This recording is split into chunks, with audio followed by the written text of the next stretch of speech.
Alas 6 na ng gabi. Meron pa rin tao rito. Ay, di alam ko na pala. Pasok po. Ay, may baby pa kayo. Kanina pa po kayo dyan. Pasensya na po.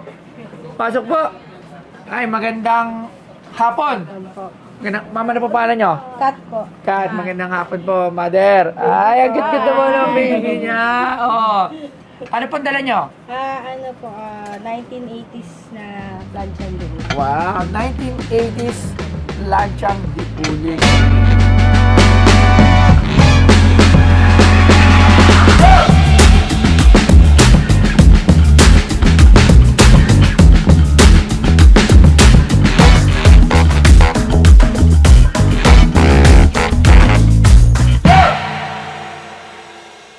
Naabutan mo ba yung lahat? Hindi. Ako personally, naabutan ko to. Hindi rin Naabutan ko to sa bahay ng lola ko. Ginagamit niya to pagpa-plancha ng damit ko. Siguro mga 5 years old ako to 6 years old. Sobrang fresh pa sa utak ko kasi yung bata ko, alam ko lahat yun eh. Like yung first ko na binabasa sa TV, first ko na lagi binabasa, Labs. Alam mo yung lumang TV na malaki? Meron tatak yung national. Naalala ko yung binabasa ko yun, Nati Onal. Nati Onal. Oo, ganun ako magbasa. Lagi nila sinasabi sa akin nung medyo may edad na ako. Yan, si Atong Adas. Kasi nang pangalan ko Jason Lusadas, di ba? Lagi ko sabi, Atong Adas, Atong Bulol eh, di ba? So isa rin to sa naalala ko pa nagpa-plancha yung mga tita ko. Ganito yung gamit niya. Kayo na po yan, sa inyo po ba? Hey, mami. Mother. Buti na-keep nyo. Magkano naman yung binibenta? Dito asking price po namin 50 pero 15? 50,000. 50? Wow, medyo mataas yun for this. Alright. Alam nyo bang sobrang dami pa rin ito? Sobrang dami pa meron ito. Alright, so para din sa product na to, wala akong alam. So tawag tayo ng expert kasi may brand siya. Meron tayong expert na maraming alam sa mga ganitong bagay. So walang iba, syempre tawagin natin Sir Angelo Bernardo. Pasok! TikTok time! Okay.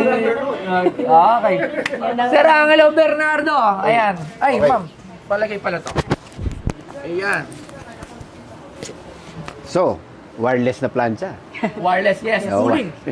Oh. So, actually, may ginawa akong reel tungkol dito eh. Doon sa page ko, doon sa Dekada TV. May ginawa kang? May ginawa akong reel. Reels, okay. Oo. Ang dami nag-alok sa akin yun actually. Pero nung inalok to, nakita ko buo, maganda. Sabi ko, sige, come by to our shop and we will take a look. Ito buo ito, pero relatively bago. Hindi pa yun yung mga pinakaluma. Yung mga luma talaga, yung meron pa siyang manok. Okay. So, kita nyo, hindi natin alam yun. Okay, so... Actually, up to recently, mga year 2000s, 2010s, sa Qmart, may nakikita pa ako nagbenta ng ganito. Although ano siya, yung metal, iba na. Opo. Parang pundi... Napunta po sa akin yan, sir, 1980 po. Pwede, posible, Dalaga pa po ako. So, Pundido mga na. 19, ano to? Anong year yan? Well, consistent, no? Pwedeng 60s, 70s hanggang 80s. Ayan. Kasi nung napunta po ako sa ate ko, wala pa silang kuryente. Yan ang ginagamit. So, paano ba ito ginagamit, Sir Angelo? Para sa mga viewers natin. Well, magpapauling ka. May baga na. Or may baga ka. O, kunyari, yung kakaluto mo lang sa may mauling ka pa natira. Lagay mo dyan. O, di gamitin mo pang plancha. Paano yung mga abo? Pag ginagano yung damit, di nadudumihan? Hindi. Hindi siya, buo naman yung mga uling dyan. So, hindi naman nag-aabo basta-basta yun. Diba? Personally, nagamit ko ni mami. Okay. So talagang walang kuryente. Siya kasi mabigat, kaya mas madaling na-iron out yung damit. Kasi sa sobrang bigat niya, hindi mo na kailangan mag-exert pa ng extra force para maano, kasi mabigat na siya. Basahin mo ng konti yung damit mo. Yan na. Sir, may brand? Walang brand yan. Ano itong tea? Well, siguro yung Foundry. Hindi ko lang ako familiar sa Foundry, pero usually yung mga gumagawa nito, naglilagay sila ng initials nila. Hindi ako familiar ko nung. Okay, so magkano yung ganyan? What do you call this? Charcoal iron? Plancha di uling. Plancha di uling. Charcoal iron in English. Okay. So yung mga nauna nito, yung nauna niya, yung mga pang na Spanish tsaka early American period, pabilog pa yan. Tsaka open. Yes. Yes. Yung prinsa yung tawag. Yun yung nung pumunta ka doon sa shop. Yung may hawakan. Pumunta ka doon sa shop, nahawakan mo yun eh. Yun pala, yun siya. Yung may parang kaserola lang. Yes, exactly. Yun yung una ba? Yun yung unang design niyan. Tapos, pangalawa, yung may manok na. Alright. Na, So, magkano Late yung American ganito, Sir Pili. Angelo? yan, siguro, benta, given yung condition niya, between 500 to 1,000. Wow. Ganun lang. Okay, Yeah. maraming salamat, Sir Angelo. Okay. Thank you very much. Thank you. Thank you. Thank you. So, Mike, bumili na lang Mike bukas, ha? Bumili na tayo bago. So, ayun. Sad to say, very far dun sa asking price nyo, na which is 50,000. Selling price is 500 to 1,000. Ang hirap mag-offer. Yeah. Sa taga saan po kayo? Marikina pa po. Marikina. Marikinas, may mga kasama pong bata. Dinadala talaga nila yun. 2,000? O, tinasan ko na doon sa regular price kasi may mga kasama pa yung bata. Ano? O, di ba? O, tino yung baby. O. Nakatingin nga siya. Tingnan mo. O, cute. O. Ay, swerte yung bata. May kuntil siya sa tenga. O, pera yan. O, o. Pawak nga ng pera. Pawak ng pera. Pawak ng pera. Pawak ng swerte. O. Kanina, anak mo. Sa akin. Oh, Bunso. diba? Ito, O, pagpanganay. ayan. O, di ba? O, tinamatawa siya ng tawa. O.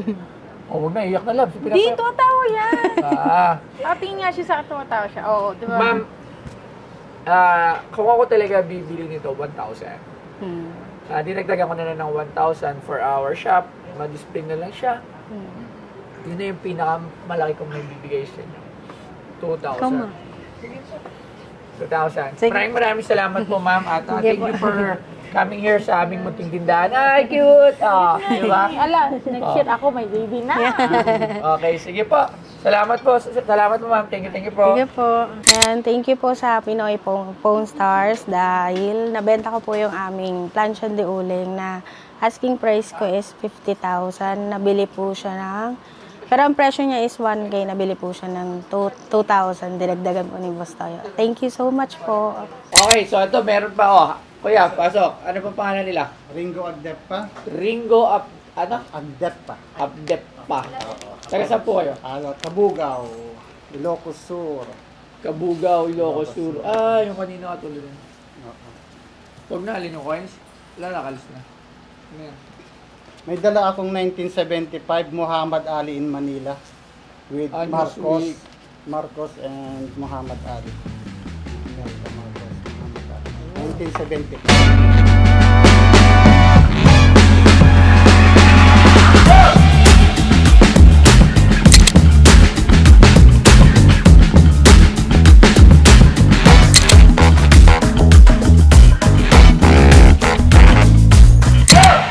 Muhammad Ali. Pretty sure. Yes. Ito yung ginanap sa Araneta Oo, Coliseum, yung 1970. Trila, Manila. Oo. Mm. Makinis pa. Linis pa. Dalawa yung kanya eh.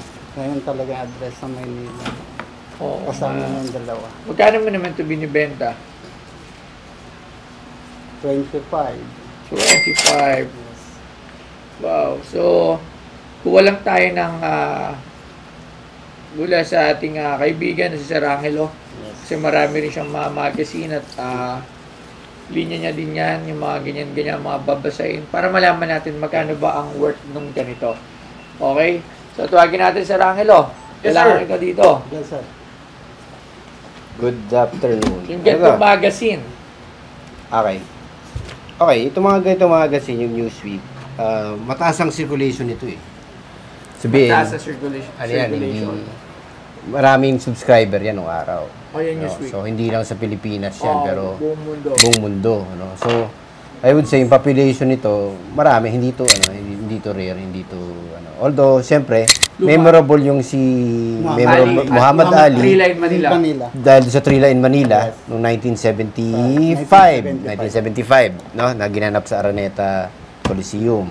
So, ang mga valuable na memorabilia ni Ali, siyempre, yung Ticket. kunyari, Ticket. bukod sa ticket, Sa'yo, ticket. yung shorts niya, yung training shorts niya, na may pirma, yung mga ganon.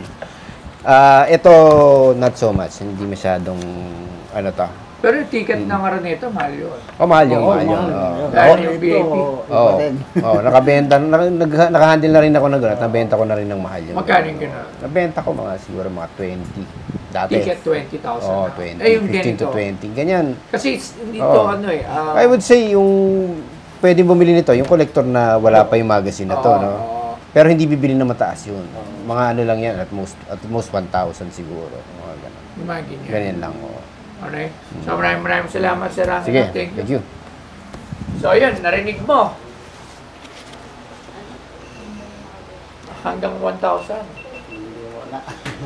Kasi nandyan si Imelda, malapit lang sa si Madam Imelda Marcos. Baka Okay. try kong papirmahan na lang dito. Oo, pag yun ang napapirmahan mo. Kasi malapit lang naman kami, papipirmahan ko na lang. Kasi nandyan yung kanyang picture ni Ferdinand Marcos. Pag napapirmahan mo Pasasahan to, ko na lang. yan. Oo. Tapos dali mo Kaya na sa keep shop ko ko. na lang muna. Pagka napirmahan mo na, dali mo na sa shop ko. Oo, para magkabalyo ng... Oo, sa Quezon City ha.